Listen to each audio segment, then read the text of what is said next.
गोदो जोङो 75निफ्रायनो लोगो मोनलायलायना सानैजों बिसिगि बेनिफ्राय 40 बोसोरनि उनावहाय लोगो मोनलायबाय हाबायाव। सुखिया जाहैबाय क'क्राझारनि फाख्रिगुरि देबोरगाव। ओमफ्राय आं जाहैबाय बिश्वनाथ डिस्ट्रिक्ट गहपुरनि गोजोन फोथारनि। जों गोदो सानैजों बिराद लोगो मोनलायना जालायलायोमोन। सुखिया एसे बुंदो फंनैसो।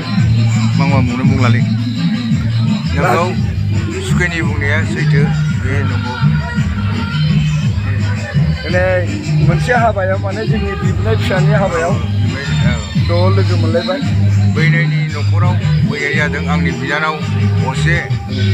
बे मामाया बिया जादोंमोन 28 माघ आरो इंराजि 12 फेब्रुवारिनि 12 बे दिनाव जुलि जानाय जादों मंगलबार समबार। सानैजों बिराद मोजां मोनलायलायो।